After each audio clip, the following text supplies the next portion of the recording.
Hey guys, my name is Satori. Welcome to my channel. Thank you for being here. This video is for anyone who is super hard on themselves. This is going to be a little bit of a vulnerable video. I want to start by saying that my whole life, a big reason I haven't been able to complete a lot of the things I've started is because I'm way too pushy with how it goes. I want things to be perfect. I want things to work out the way that I want them to work out. And that's my ego jumping in there and saying, if it doesn't work out this way, then you're a failure. You didn't do something right. But the whole concept of things happen for a reason, a lot of us, we say that in a very absent-minded way. We don't really think about what does that really mean? So this philosophy, we can use this when we're in a time of uncertainty, when we're in a time of we don't fully understand why it happened. But there's this thing we can say to ourselves when we get in circular thinking of how could you mess up, or how could you miss that deadline? How could you forget about this thing you said you were going to do? You zoom out for a second. This concept of zooming out is just pulling yourself away from the situation. You're too close to it, which is why often a lot of us, we go to other people for a perspective a lot because we are having a hard time zooming out ourselves. It's hard to see the bigger picture. And in the bigger picture, this little moment of frustration is not going to be the thing that takes me down, right? So I understand that this morning I had a moment where I just, very recently, like 20 minutes ago, and that's what inspired this video, where I was so hard on myself because I misread an email and I thought someone was like 3 hours behind me. So she was waiting for the link for her session and I saw her email like I haven't gotten it yet, and I felt so bad.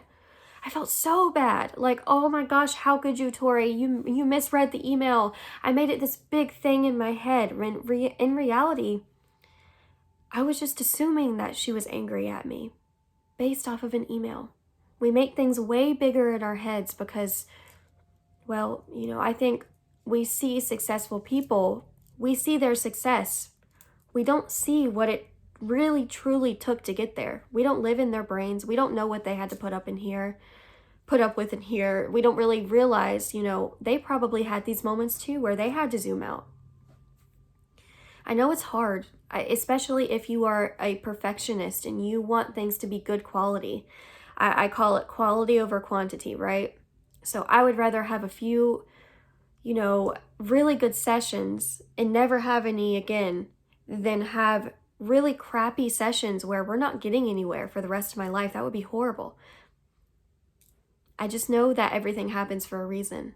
And some people twist that and like, well, what about this? This person did this to me and they fucked me over. And I'm like, that's not actually what I'm talking about. I'm talking about these little moments that we get ourselves tore up into a million pieces over. We get so freaked out. Man, I didn't see this coming. This sucks. You're getting mad at yourself over something you just didn't see coming? You probably had other things you were working on, right? Go easy on yourself. You're a human being and you are not perfect. Okay? I know it's hard. I know that you want to be the best version of yourself that you can be. But you're one person. So especially if you're in a situation like I am, where you are running your own business and you're doing it yourself and you're kind of just, listen, I don't have it all figured out. I'm new to this. I'm figuring it out. Figuring it out, meaning that the steps are kind of coming to me as I go. I can't really predict each step that I take. A lot of people, we try to do that because it's easy. It's easier that way. But in the long run, you're setting yourself up for really stressful situations. I like having a structure. I like having something that is predictable each day because life is unpredictable. It's good to have those predictable things, including, what you plan for dinner, even though sometimes that doesn't work out either, including, or say you get to dinner time, you're too tired to cook.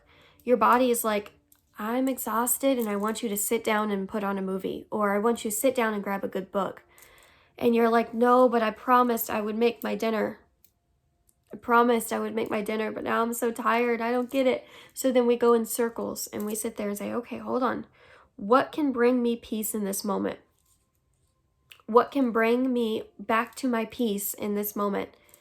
we all deserve to feel at peace in ourselves. Keep that in mind. I hope that this helped someone. That's kind of where I'm going to leave it. If you have any suggestions for videos and stuff you want to see, that's awesome. If you want to book a mediumship or psychic reading, in the description box below, you can find that there. Yeah, and I'm going to be posting some guided meditations soon, as well as some Reiki. I'm not really sure about the Reiki yet, but I know for a fact I'm going to be doing the meditations. I love meditating, so yeah. I hope you'll join me, and I appreciate you watching this video. With love and light, it's okay. All right, bye.